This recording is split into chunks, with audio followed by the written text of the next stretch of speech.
kurang nyaman dengan suara keras agar dapat menutup telinga sejenak. Indonesia berdaulat, adil dan makmur. Hadirin sekalian, berikan tepuk tangan yang meriah untuk The Cheerleader.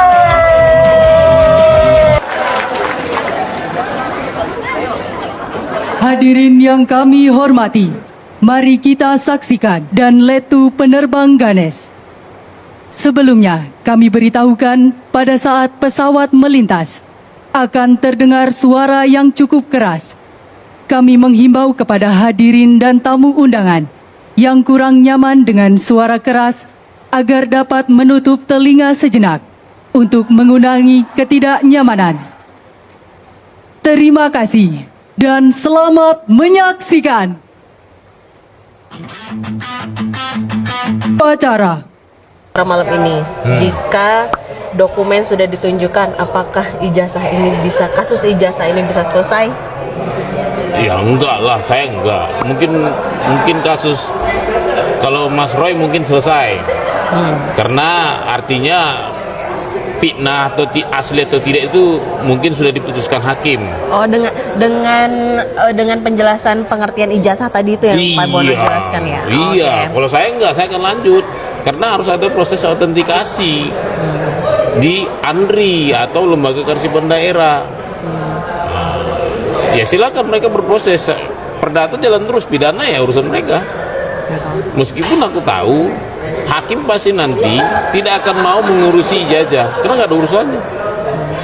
Dia hanya bilang sesuai dengan hasil pemeriksaan Bareskrim, nah bla bla bla bla, ini ijazah asli. Anda berarti memfitnah karena Anda tidak bisa buktikan, kan gitu kan?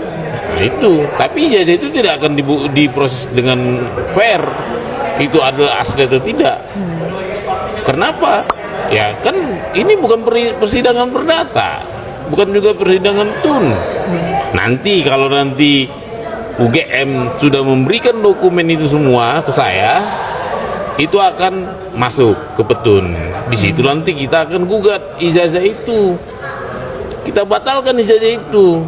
Kalau memang benar seperti isu-isu selama ini, skripsinya nggak benar, apa nggak benar, nah kita bisa batalkan. Karena publik itu lebih hebat daripada UGM macam segala. Kalau memang salah ya publik bisa gugat, ya kan? Itu.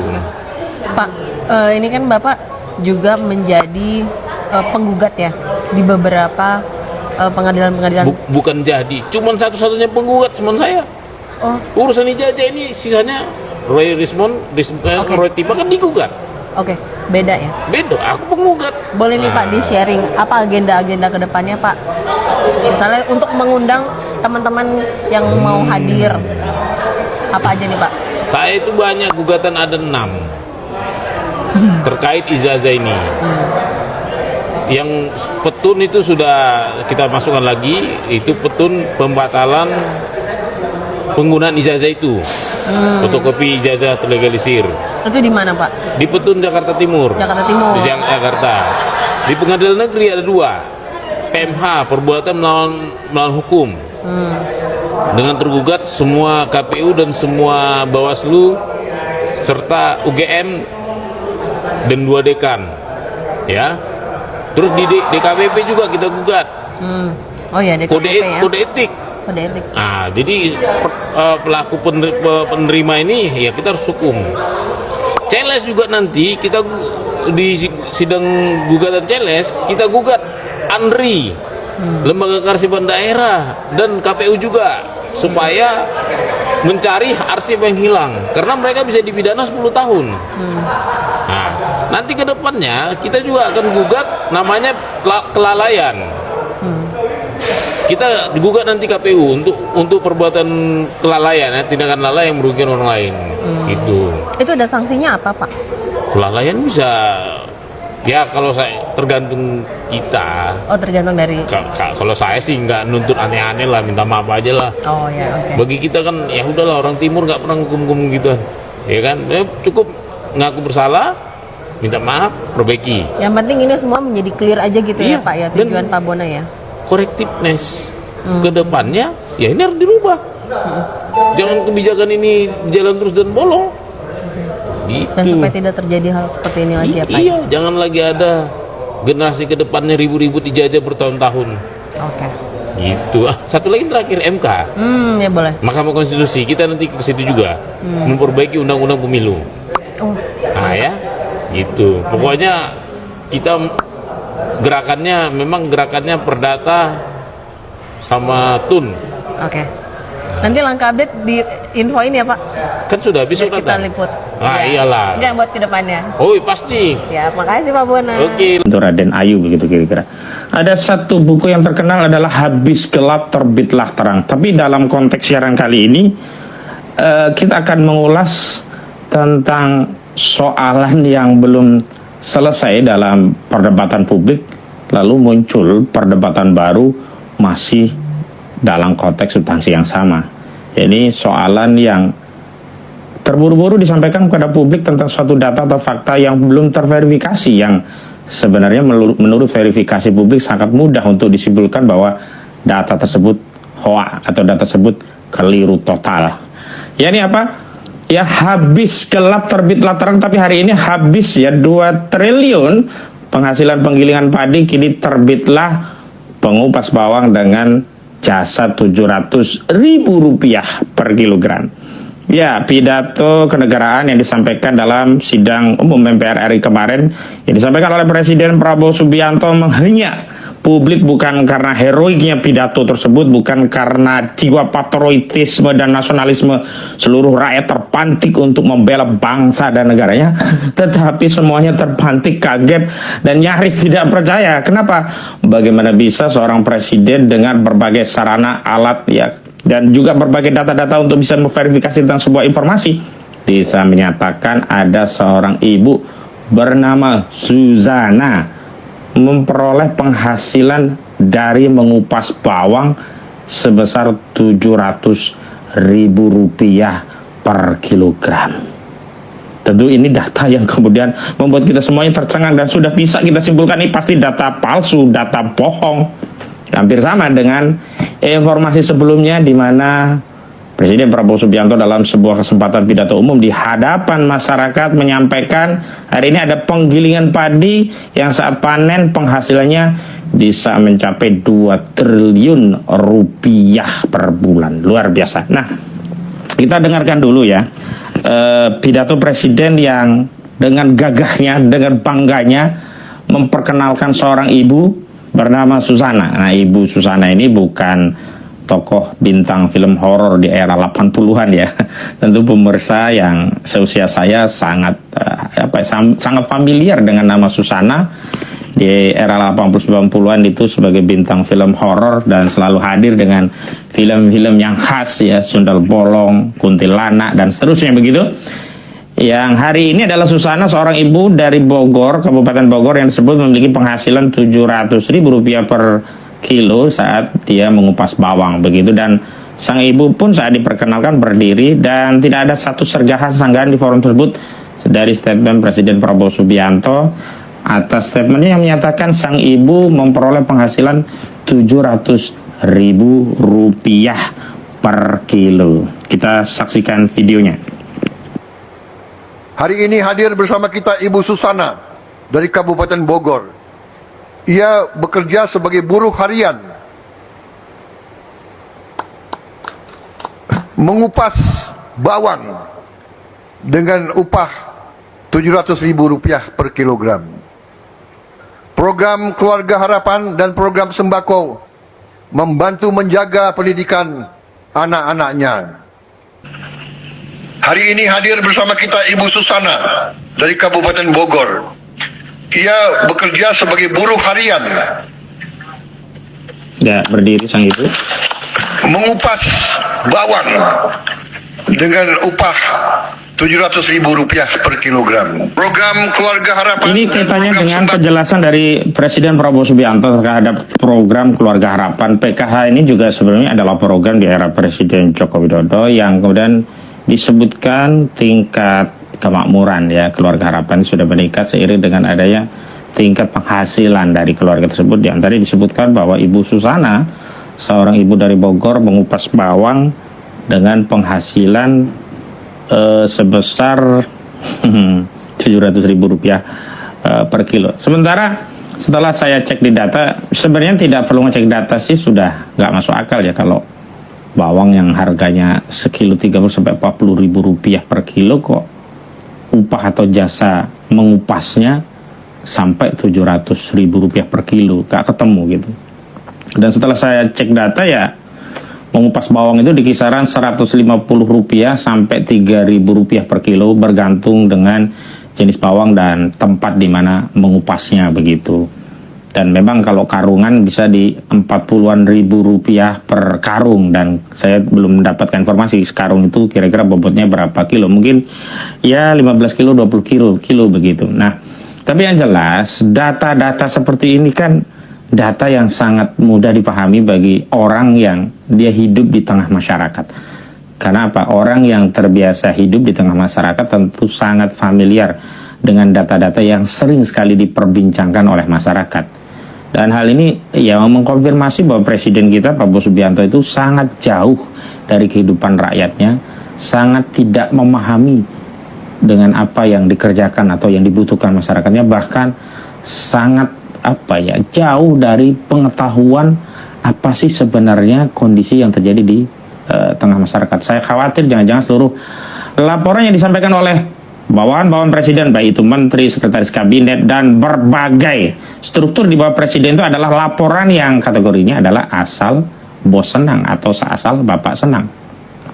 Atau satu laporan yang disampaikan kepada presiden bukan untuk menyampaikan data dan fakta yang terjadi di lapangan, tetapi laporan yang diharapkan ketika itu dilaporkan kepada presiden, maka presiden akan gembira, presiden akan senang mendengar laporan itu. Tapi bagi presiden sebenarnya ketika dia punya informasi, data, dan alat verifikasi secara alamiah tentang informasi yang disampaikan kepadanya, sesungguhnya sangat mudah untuk memarahi, ya, bahkan menempeleng anak buahnya.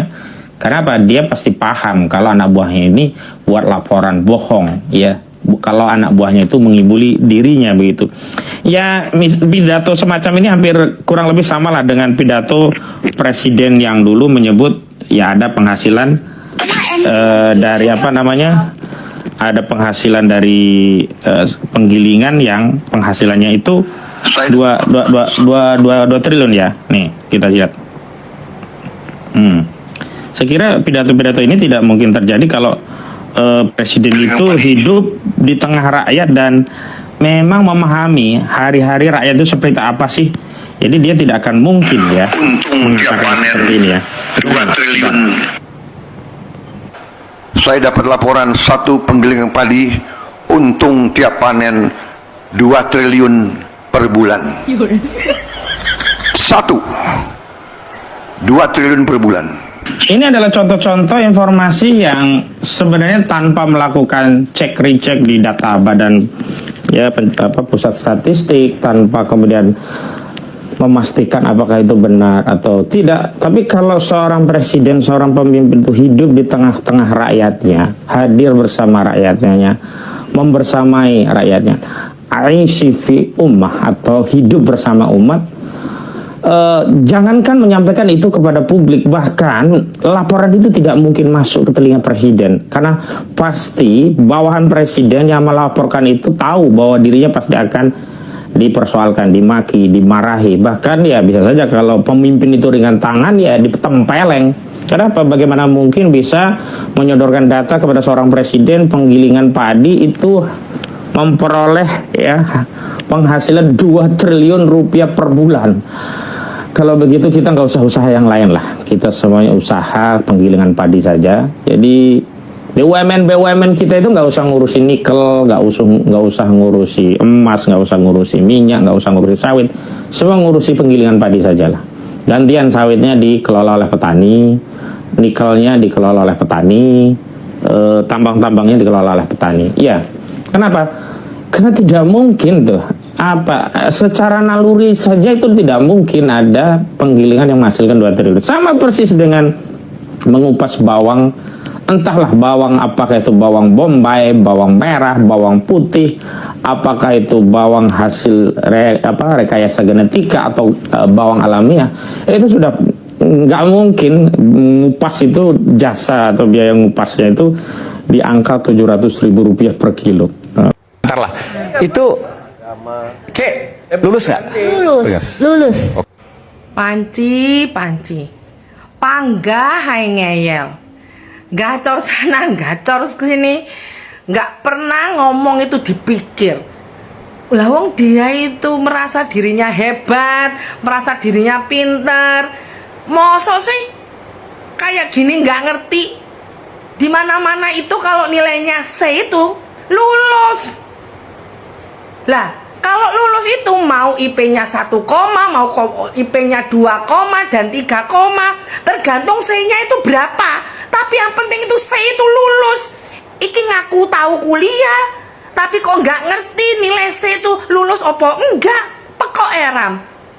Jenenge Panci itu ya pokoknya golek kesalahannya Pak Jokowi.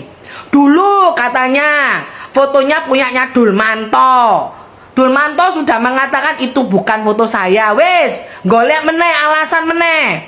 Dulu katanya ijazahnya nggak ada watermarknya. Sekarang ada watermarknya. Wes, golek meneh. Sekarang apa lagi? Alasannya ini ada CC itu nggak lulus. Pekok goblok. Angger cuang kemeng gacor sana, angger jeplak. Anjane Panci ki njaluk dijotosi yo. Neng dindi itu di mana-mana itu kalau nilai C itu tetap lulus. Kalau ingin memperbaiki ya disilakan diperbaiki untuk jadi A atau B. Pekok eram sih gitu kok ngaku dirinya pinter, mosok C nggak ngerti. Apalagi tuh mulutnya bilang apakah C itu bisa 2,7? Ya tergantung banyaknya nilai C-nya itu seberapa banyaknya. Lek kuwabe nilai mata kuliahnya CKB ya bisa 1, bisa 2. Pekok eram sih.